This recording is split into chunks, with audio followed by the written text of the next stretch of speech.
Maybe an actual unpopular opinion. Stop complaining about taxes. Taxes suck. We get it. They always have, and they always will. But taxes are the price we pay to live in a functioning society. Yes, the definition of functioning society may seem debatable at times, but the alternative is so much worse. But stop being angry that you have to pay a tax when you turn a capital gain. We all do. Average Joe does, anyways. Instead of being angry about having to pay taxes, be angry at the super wealthy. Those that have access to the means to dodge taxes legally, and be angry at the politicians who write the loopholes that allow them to do so. The solution is not demanding that we shouldn't have to pay taxes, but instead demanding that the richest people in this world pay their fair share. Every dollar they don't pay in taxes is a dollar you or I have to make up for. If you hate that the rich get away with legal tax dodging, then vote. Get everyone you know to vote. Vote for the guy or gal that will keep the rich accountable. Stop voting for the ones that won't.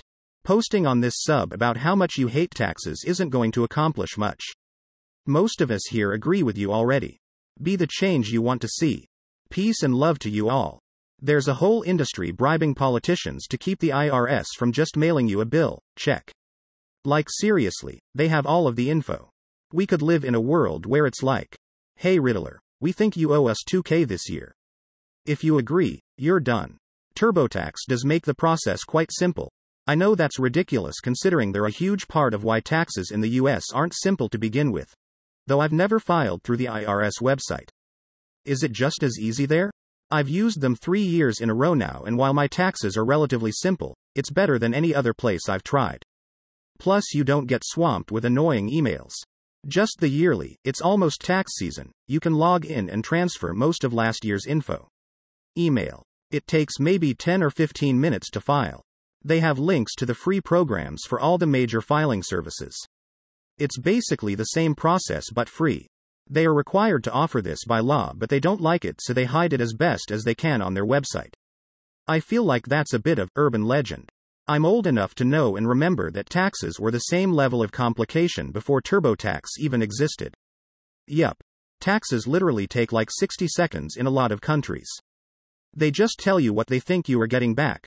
Oh, and you hit the accept button. Never dreaded tax season when I lived abroad. Yeah. I am self-employed from the UK, and even that isn't that complicated to file. Takes like 30 minutes to do my self-assessment, put in my details, how much I've taken in, how much I've spent, done. I do simplified expenses though, so I don't have to detail everything or provide receipts, just stay within the max reasonable allowances, and call it a day. I'm also self-employed, in the US, and the most time-consuming thing I do is track my mileage weekly so I can deduct it and enter any expenses into a bookkeeping spreadsheet. It takes about an hour to file my taxes. Nothing terribly difficult about it, even back when I did it on paper in the dark ages. I would love a system of max reasonable allowances, though. It would probably save me some time on a weekly basis recording mileage and expenses. In the UK, it's even easier if you are normally employed. HMRC tells your employer how much you owe. It's removed directly from your pay by the employer and you never have to even look at it. Sweden's system is literally just a list of what is owed and confirmation on your end that everything looks right and it's good to go. Takes 5 minutes max. Makes America's system look archaic, because it is same in my country. The government sends me the form already filled in for me to review. I hate paperwork, so I just sign it off unless the amount to be paid is too high or too low. However, the above comment is right in the sense that tax systems in most countries are purposely complicated so that rich people can benefit of it while average Joes can't. Yay, I get THST, and I always wonder why is that in good countries. I live in some random country in Europe and have mostly everything digital. Even banks. Everything is digital or with ATMs. I don't even remember last time I interacted with a bank person. Average Joe can hire an accountant once a year. Often the accountant knows how to make themselves worth the expense.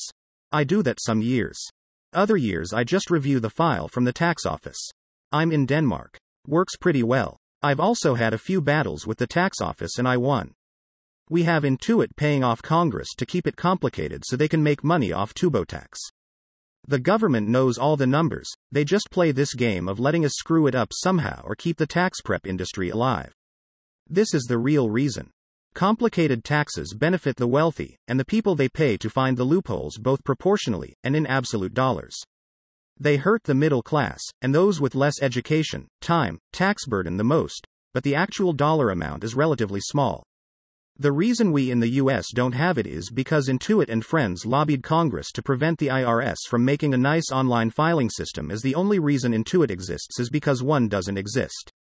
True, but the posts you see here are anti-tax, not anti-tax filing. Also, it should be pointed out that we shouldn't have to file taxes, nor should it be difficult. We can and should have better methods in place. There are lobbyists who work for corporations like Intuit to make sure it stays this way so people use their software. Edit.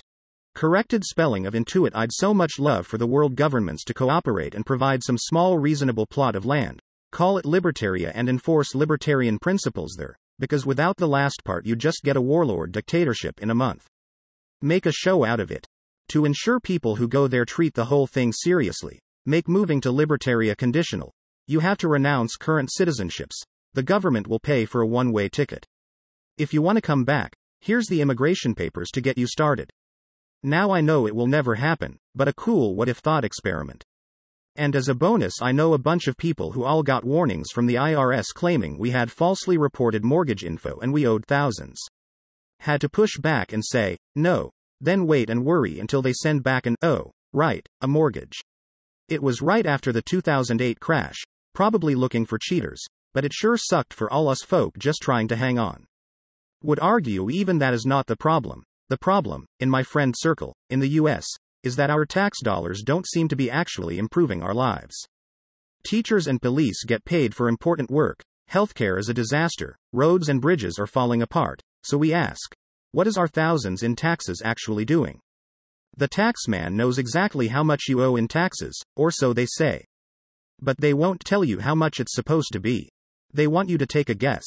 And if you guess the number wrongly, they'll hand you a good fine or charge you in the court. That is literally the strategy deployed with buy, borrow, and die. Buy an asset, have it appreciate greatly while producing tax-free cash flow, then die and let your heir enjoy the step up in basis. Rinse and repeat. It's also why DeFi exists, so those who have massive gains can borrow against their crypto and pay the interest while their assets continue to appreciate, while avoiding taxation entirely. It's why Gemini, BlockFi and others are happy to pay 8.25% on stablecoins. They don't avoid taxation entirely. First they have to pay interest on the loans somehow. Where does that cash flow come from? And when you die your estate will have to settle your debts first before step up in basis comes into play. So unless you had enough cash on hand to cover that, they'll have to liquidate enough assets to cover it, which will trigger taxes. After that they are pretty free and clear though. Can't tell if, yes, or not, but yes, 100%. That's how people got so wrecked in 2017-2018. Many made a ton of money on BTC, took those gains and invested into altcoins, entire market crashes. Yes, you can carry over capital losses for years, but if the gains happen first you gotta pay the taxman. Lots of people had huge gains in 2017 and didn't bother keeping a chunk for tax purposes. The money they needed to pay for their capital gains in 2017 they lost in the 2018 crash.